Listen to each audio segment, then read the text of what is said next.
Hey there, and welcome to another Dave Does. Today we are doing a Patreon request. Today's Patreon is up here. Thank you very much for supporting the channel. It is always greatly appreciated.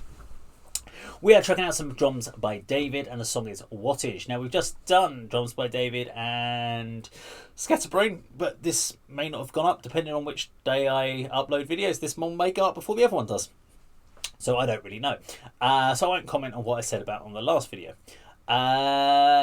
But we're going to do this one in a second. Now, as always, if you like this video, please do subscribe, click the bell icon, like, share, leave your comments down below. It's greatly appreciated. There is no pausing or talking during the video. That way you get to enjoy the video, I get to enjoy the video, and you don't get awkward pausing at the wrong times. Yeah, I think that should be about right. Let's get into this. Drums by David and Wattage. Count it in. 3, 2, 1. Go!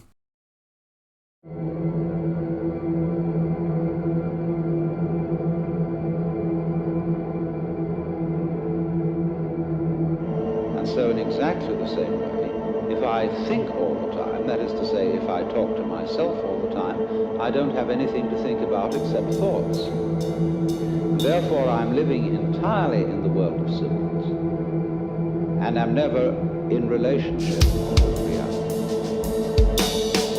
All right, now that's the first basic reason for meditation. But there is another sense, and this is going to be a little bit more difficult to understand, why we could say that meditation doesn't have a reason, or doesn't have a purpose. In this respect, it's unlike almost all other things that we do, except perhaps making music and dancing.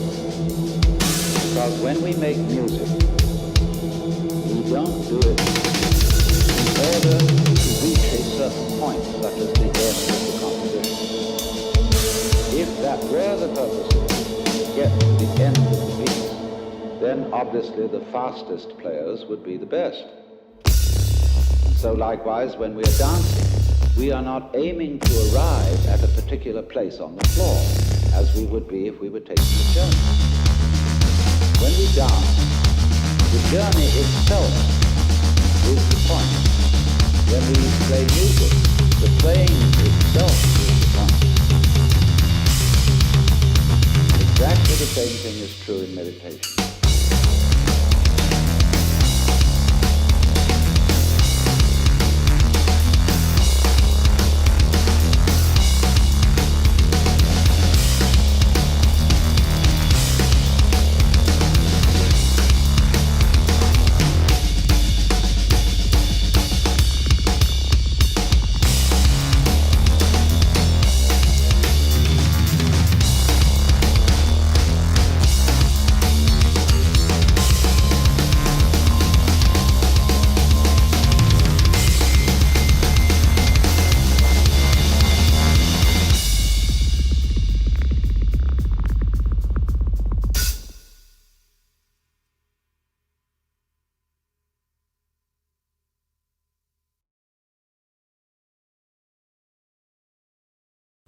Okay, there we go. Drums by David and Wattage. Okay, I should say okay. Okay, another good drum composition there by David. So let's talk about what I liked. Is there anything I didn't like? No, I think everything I liked on that song, so it was cool.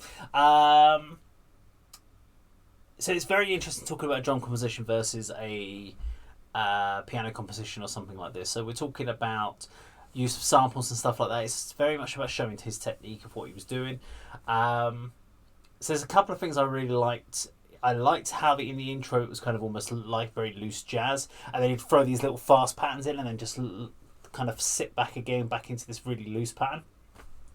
Then he went into the next section with the doon da doon da doon da doon da doon da, which has got that intensity, almost like, as you say, wattage or voltage building up. Like you can imagine the dial of the voltage building up. And I really liked, again, he went straight in with this kind of core beat, the but what I like he was doing, he was holding that in, so he's keeping that whole rhythm section there, like and then after literally the two bars, so he's basically doing a couple of bars of his holding the core rhythm, and then he's throwing his little fills in, and he's changing the fill each time to showcase a different technique, which is very cool. I really liked that. The other thing I loved watching with the drummers is some people are very mouthy when they talk with drums, and what I mean by that is Lars Ulrich is a good example of a talky or a mouthy drummer. So they do lots of, and what they're basically doing is they're going, they're basically playing the drums in their mouth at the same time as playing. It's something I do occasionally, or I used to do quite a bit live until I saw a video of me doing it and realised that what I looked like. So I didn't really do that. I still do the face girding, like, and you saw that there with David as well. So you can see some of his facial movements. Now, a lot of that is because you're running the tempos in your head. Some certain things you'll just naturally flow, but a lot of the time you're actually planning out your patterns and you're running, like you're going,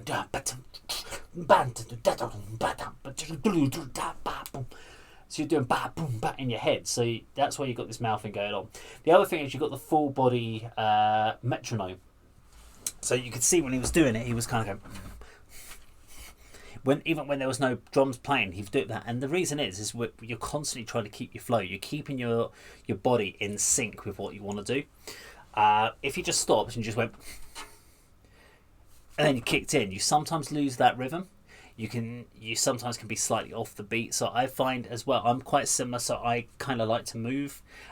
When you hit like a certain shot, your whole body goes into it. I find that when I hit with my left arm, my head does this tilt, so I'm like, dun, dun, dun, dun, dun, and that's just my own body way of locking in my own metronome while playing. And I think David's got his own sort of niche things that he does as well. But from a drummer point of view, watching another drummer play, there are certain things you're watching as they've got their own metronome techniques. There are some drummers that don't have that as much. So Mike Portnoy doesn't really have it, but Mike Mangini from Dream Theater, he has sort of telltale sort of metronome sort of ones. He's very like a vocal kind of mouthy sort of drummer as well. So yeah, thumbs up from me. I don't know what I just went off on a rant about drumming techniques. But yeah, I liked it. It was very, very cool. So well done, David. Good drum composition. I liked it. Now, if you like this video, please do subscribe, click the bell icon, like, share, leave your comments down below. And that, of course, is how Dave does it.